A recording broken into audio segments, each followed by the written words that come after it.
Welcome to Caring Community with your hosts, Jay and Diane West. In this community, creative initiatives are welcomed. A culture of transformation is normal, and miracles are expected. Welcome to Caring Community. Hi, I'm Jay. And I'm Diane.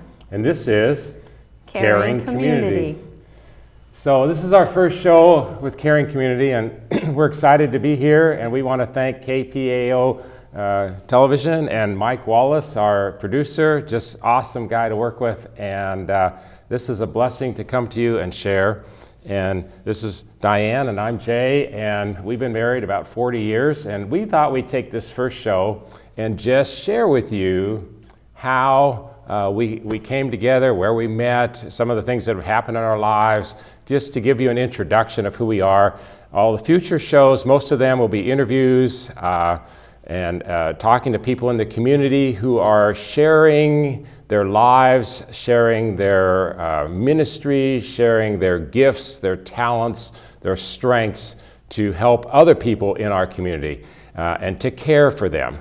But this first show is just basically an introduction. So why don't you tell them where you were raised and maybe how we met? Okay. Well, I was raised in Wisconsin. I know, boo, right? I was in a family of 7 kids and grew up about a block away from Lake Michigan, so that was always very cool. We really enjoyed that. But I had always wanted to be a teacher, and so I went to a college in Milwaukee for 2 years. It was only a junior college, and then transferred to a college in Nebraska, which is where I met Jay.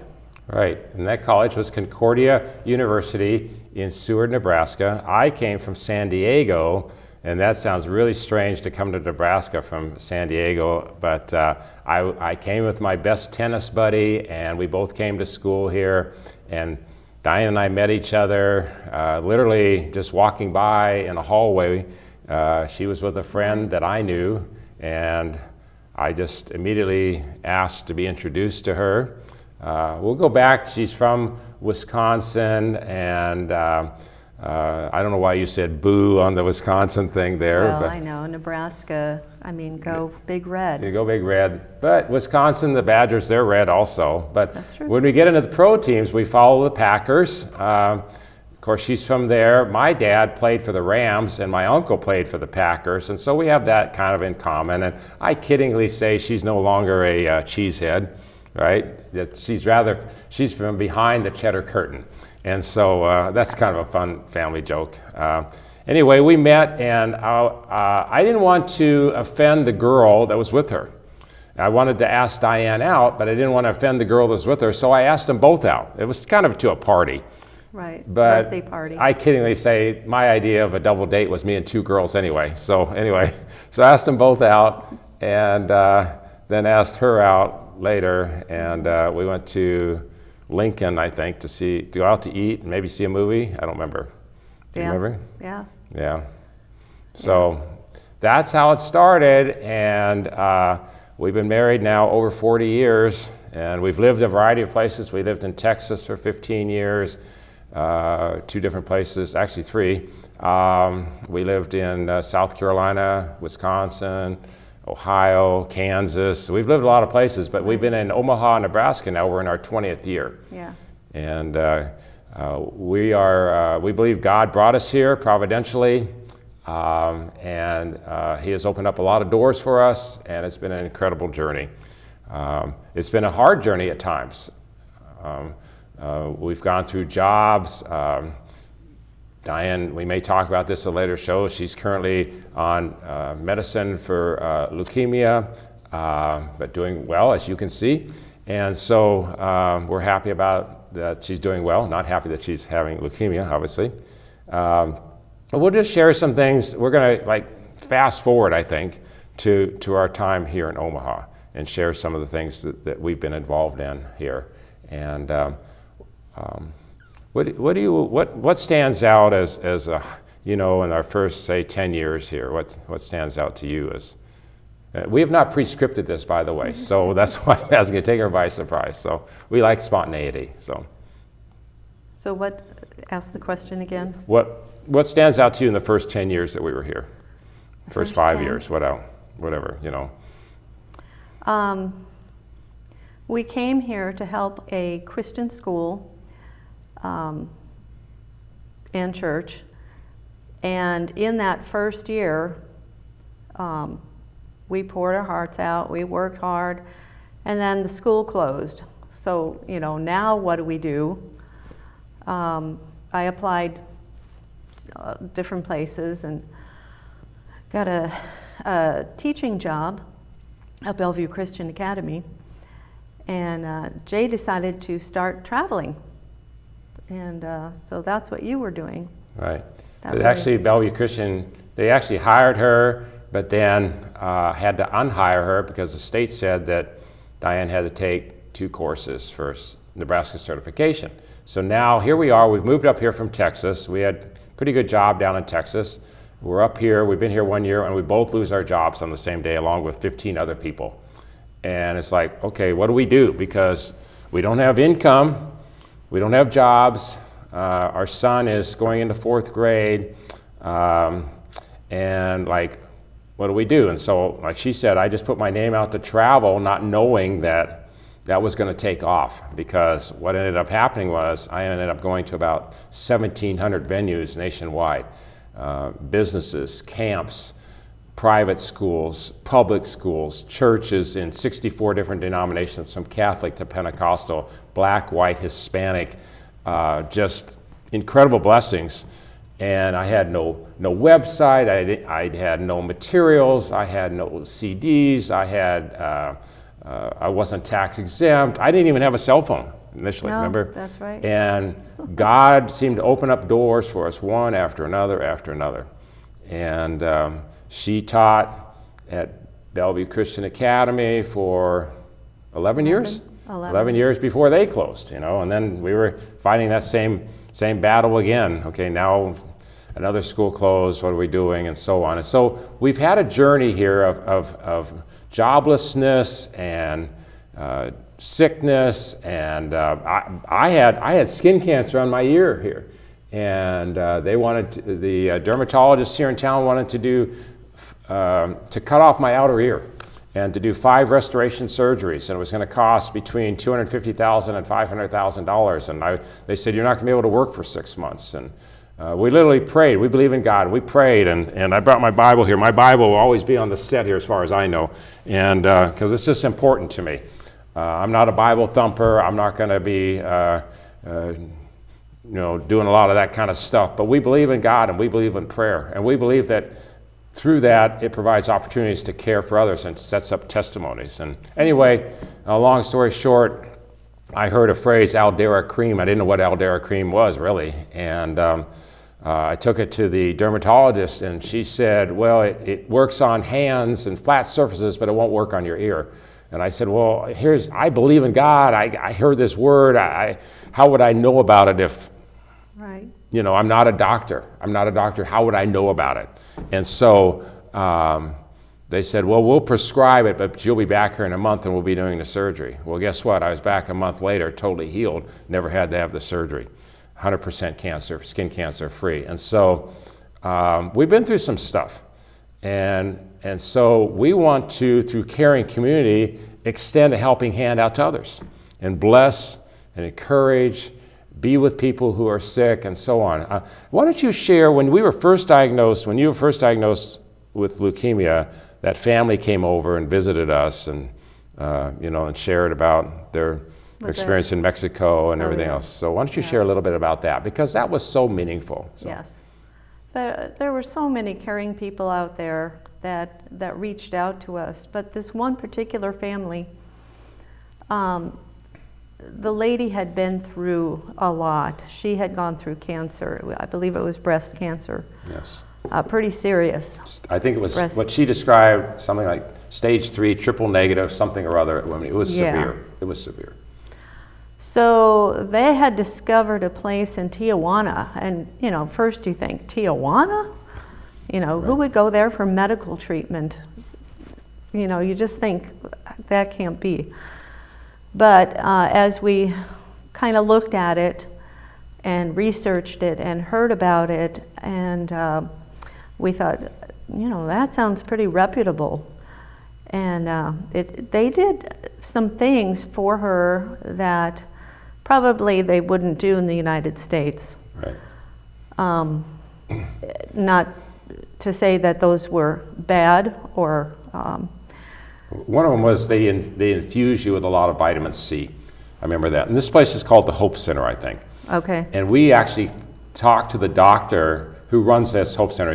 He's worldwide known in Europe, in Africa. A lot of places come to this clinic in Mexico. And we actually communicated with him by email, and he actually said to us, he said, I would be doing for you what your doctors are doing there. So based on the diagnosis at the time, he said, you don't really need to come here right now. Yeah. But the point is, when I had kidney stones really bad, 2014. And a number of friends came, one couple, Jerry and Melissa Kelly, good friends of ours here in town. They heard about it, and on Mother's Day came to minister to us and just to spend time with us, give us hope, pray with us, and so on. I thought these are the type of people, and there's lots of these in our community, lots of these. We have stories that we're going to be sharing, not just in Omaha, but in Washington, D.C., and I've been to Washington, D.C. several times now in the last 2 years, and connecting with political leaders. I minister and pray with political leaders at the local, state, and national level, both Democrats and Republicans, and have friends in both parties. And I enjoy being with them and encouraging them. And we have lots of stories that you're going to hear over the time that we have this television show and the opportunity to have that. And we are blessed to have a lot of good friends, a lot of people who have come to our aid.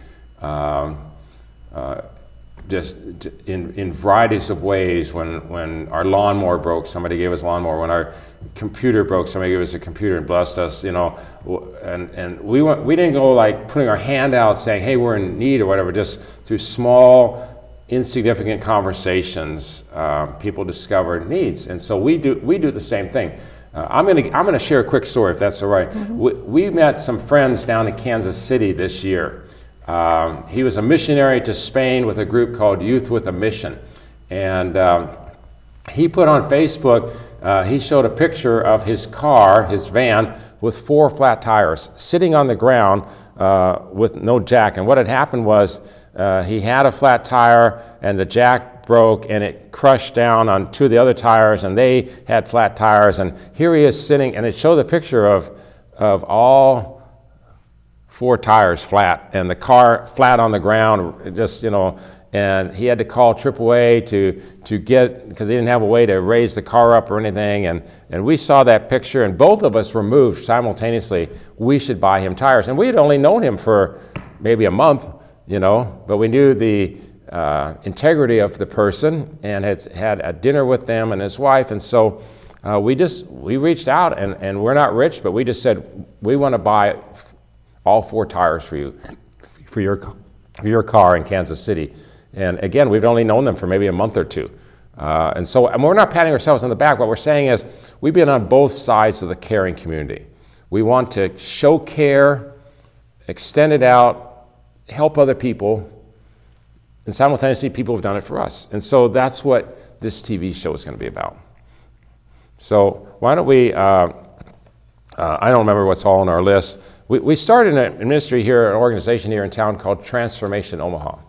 And Transformation Omaha is a merger of business leaders, ministry leaders, and political leaders, Protestants and Catholics, white, black, Hispanic, Democrats, and Republicans from North Omaha, South Omaha, and West Omaha to see spiritual and physical transformation come to Omaha.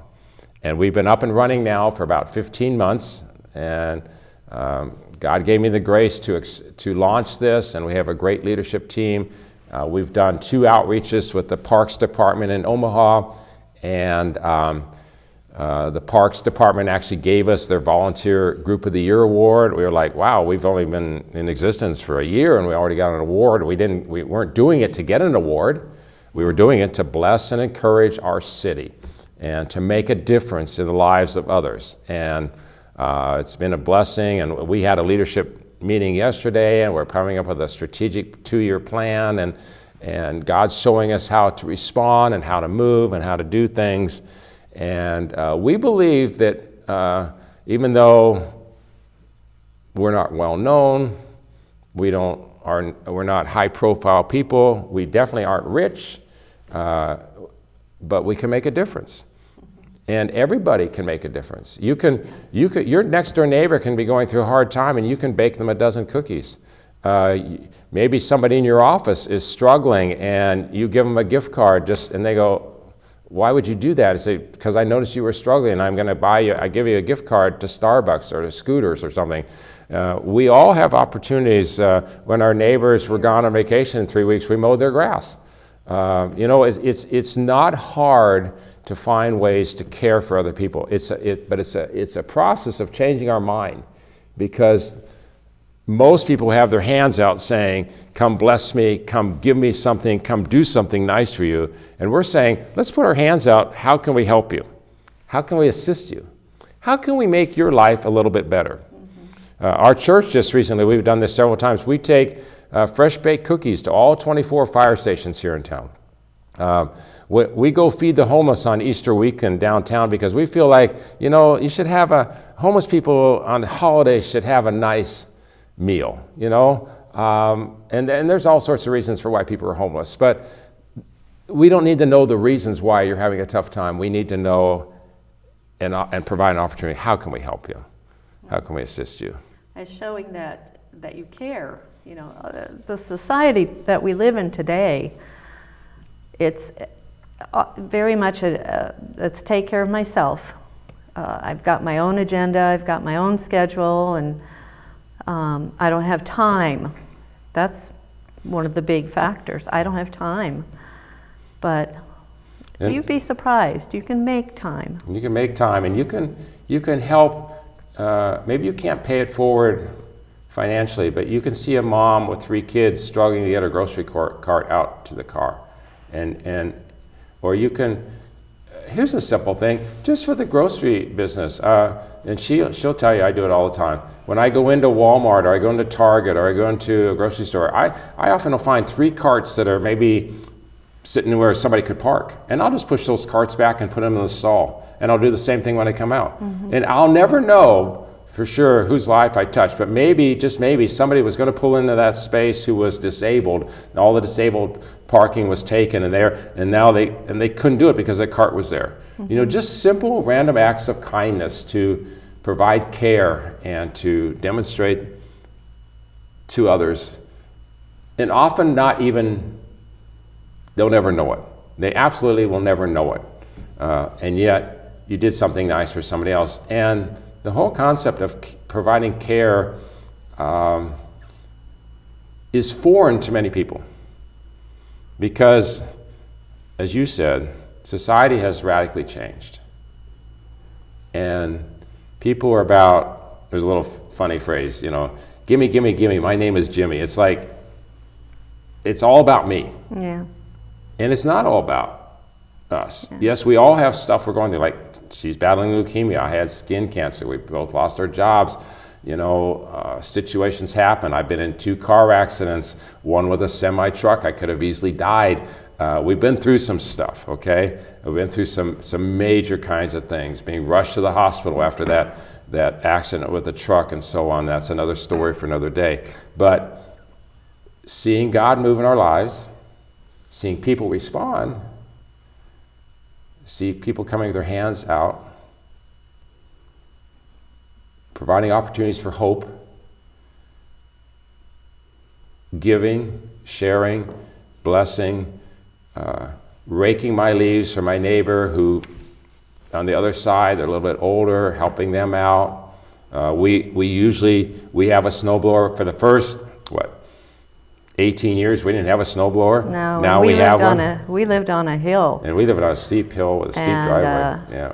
The first year that we lived here, I think, first or second year, we had one of those winters where you just, every weekend we got dumped on. And you know, our son was younger then, so he's not as able to shovel, but he was out there with us, shoveling. And we would, even then, we would help the neighbors. But now with a snowblower, we were able to go around, help our neighbors. Yeah. It takes extra time. It costs my gas, whatever. It's cold out there. But I know that for them, it's a blessing. They don't have that. And it's not about calling attention to ourselves. It's just about encouraging other people, helping them when we can. We don't have much time left. We want to talk a little bit. I've written 4 books, and she and I have written a book together, and we want to share it with you. Why don't you tell the story about how this came about? It's called The Adventures of Poodle-Loo, and I'm holding up, and I hope the camera finds it. And Mike, thank you for doing such a great job with the cameras. Why don't you talk about the book a little bit? We were just having fun one day. I think what we did was, you know, we said toodaloo, and then we just started going. We just started saying words that rhymed with toodaloo and loo poodaloo and whatever, new yeah. and clue, and you know, and we were just having fun with words. And he said we should write a book. We should put all these phrases together and write a book with these phrases. And this was probably 10 years ago. It wasn't just recent. Right. It was a long time ago. And but keep sharing. We're getting near our time. But keep sharing. So we started doing that, and it took a little while, you know, for us to hone in on a kind of a story that went with all these phrases, these rhyming phrases. But it was geared towards the very young children, you know, toddlers and those children that are just learning to enjoy books. So we came up with Poodle-Loo, and we have an artist. Her name is Carrie Lewis. Phenomenal. And she's phenomenal. She teaches art. She teaches high school over in Council Bluffs. She has an art studio downtown, and she attends our church. And we'll just show you a couple pictures here, Poodle-Loo. And it's a talking poodle, and she meets a squirrel that we named Squirrely Q. And it's just a really cute book. We've got lots of people already posted on Facebook and other places how much they like the book and the pictures. And you can get this book from us or on Amazon. We're not trying to make a killing here or whatever. We just want to offer some things that we do. And I believe that if you watch this either locally or on YouTube or wherever it shows up, you can contact us. It's available on Amazon. You can get it in a Kindle version. You can get it in Audible. Audio. I think you can get an ebook. Or you can buy it directly from us. But it's just a nice, cute little book, and it's just been a blessing to do Poodle-Loo, The Adventures of Poodle-Loo. And you know, I've written some other types of books, more serious books, and discipleship and training and support and business related and things like that. As has our son, more to really help adults. This is the first children's book that we've gone after, and I already have an idea for a sequel for this one, and so we're excited about that. So. And we're just sharing our lives with you. Basically, is what we're doing. Mm-hmm. We'll be very transparent with you in the shows ahead. We will perhaps pray with people. We will perhaps encourage people. We will try to go above and beyond the norm in providing hope. For instance, I'm going to share real quickly. We have 2 friends of ours right now. Who their names are Sharon and Gail, and they go every Friday to help a lady who's dealing with spine cancer. Here's another one I heard recently, and there's a family. They go around and they help other families that are going through chemotherapy, and so they come in and they clean and provide meals during the duration of the chemotherapy, especially if it's for the lady of the house. These are just phenomenal types of things that people are doing to encourage, to provide a caring community here in Omaha. And so, and we want to see this extend out to the nation, to our state and to the nation. And be a blessing, provide strategies, if you will, and encouragement to bless and help others. And so in our last 2 minutes here, I don't remember what's all on our list here. I'm just going to say going to Washington, D.C. has been a phenomenal thing too, and I've connected with a lot of political leaders. My wife and I got to meet personally with Ben Carson. We were invited to the Vice President's office. We've met we have a good friend there named Sam Brownback, former governor of Kansas, now the ambassador for religious freedom. Terry Allen, who's a lobbyist, Randy Powell, who's a legislator from Kansas, just lots of people we've been meeting, and it's been a blessing, it's an encouragement. We'll talk more about that in the future as we go forward. So Diane, it's been a blessing to have you do this first TV show with me. And this is way out of her comfort zone. Yeah. Let me just tell you, this is way out of her comfort zone. But it's good for us, and we hope that it's good for you. And so we encourage you to be, as you go into the holiday season, look for ways to be a caring community.